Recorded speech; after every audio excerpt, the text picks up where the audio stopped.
just takes one excellent question to radically change your life, to shift the trajectory of your life. When companies stop asking the why questions, many times they go out of business and they become obsolete. When you stop asking the hard questions in marriage, suddenly it becomes in jeopardy of becoming dull or even worse. When you don't ask the hard questions spiritually in our spiritual lives, it can even be worse. Jesus asked the one question that we all need to answer. We're in Mark chapter 8 and verse 27. Let me just read this one verse and then we'll go on and cover the rest of it as well.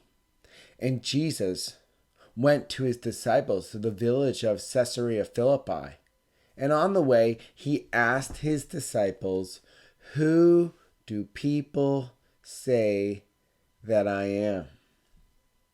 Now, where the question is asked is sometimes almost as important as what was asked. You think of when you were engaged the first time.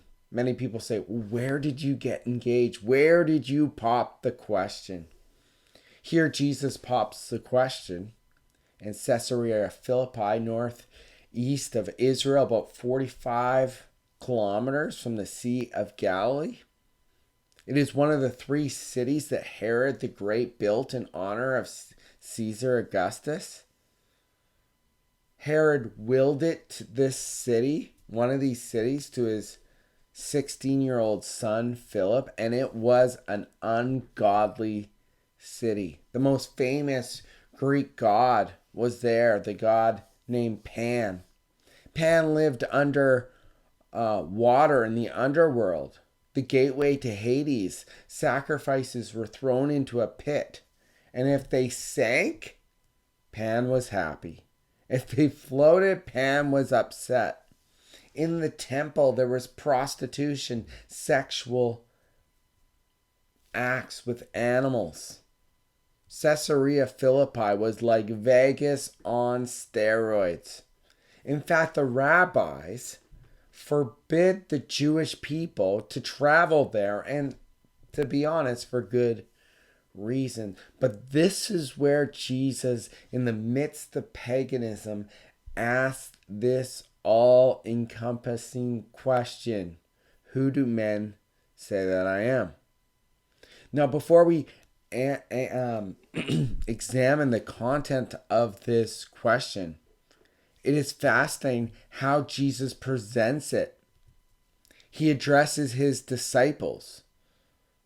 Notice what it says: who do people say that I am? Verse 28. And they told him, John the Baptist, others Elijah, and others prophets.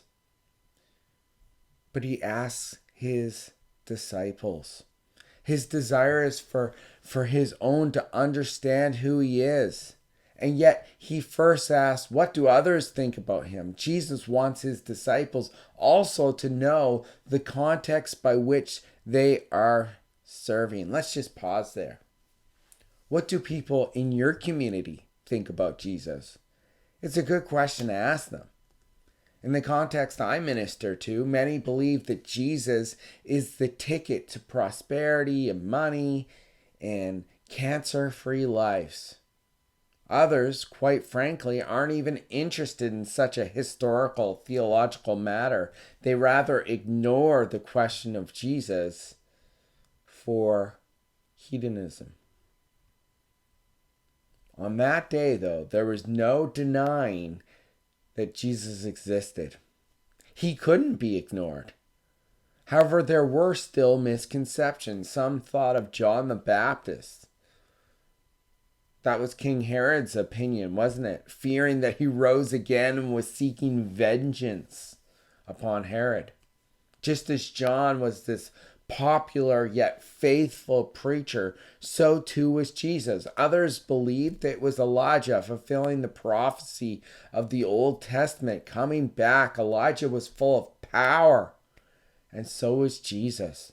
There was no denying the power of God in Elijah, and there was no denying the power of God in Jesus. The opinion of Jesus is still out there today. My Muslim friends would have a high regard for Jesus, referring to him as prophet. And I agree with them that Jesus is prophet. He's the very best prophet. He spoke the very words of God in such a powerful and authoritative way. But where I disagree fundamentally is the reason he was the very best prophet of God is because he was and is God incarnate. Hebrews chapter 1 does an excellent job of connecting Jesus as prophet and God. Hebrews chapter 1 says, long ago and many times God spoke to the fathers by the prophet, but in these last days God has spoken by his Son. The writer goes on in the book of Hebrews chapter 1 to prove that Jesus as prophet is indeed the very Son of God. Let's get back to Mark though. Verse 29. Now he personalizes it. He asks them, but who do you say that I am? Peter answered, you are the Christ. And he strictly charged them not to tell anyone about him. Peter was convinced that Jesus was the Christ. That is the fulfillment of the Old Testament prophecies that Jesus, the Messiah, would come. Now, critics of the New Testament, such as Bart Ehrman, love the book of Mark. They say, oh, Mark is not filled with the theology of John. He doesn't record that. He doesn't say, Jesus isn't recorded as saying he's the God incarnate. Where later on in Matthew, they would say Matthew added in the words that Peter said that he is the Son of God in this particular section. But liberals do not understand what God in his inspired word is actually doing. You see, there's 3 specific sections in this particular narrative in Mark. The one we're examining today is what's called the Great Confession. Peter affirms that Jesus is the Messiah. Next week we will see he's not only the Messiah, but he's the suffering Messiah. Peter, that's going to blow his mind that Jesus is the suffering Messiah.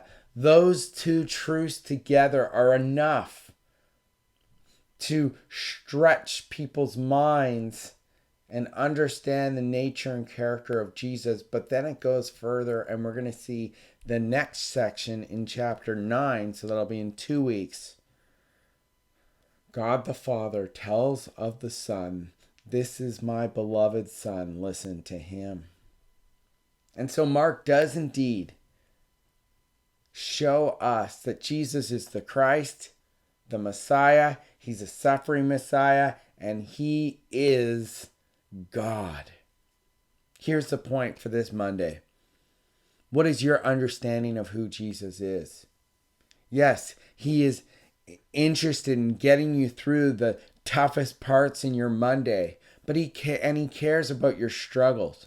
But Jesus, the promised Messiah, has come not just to care about your Monday and your roughest Mondays, but to save you from hell, save you from a miserable life, and provide joy in your life as you seek as a Christian to kill sin and live for righteousness. Get your eyes on Jesus today, and he will radically change your life.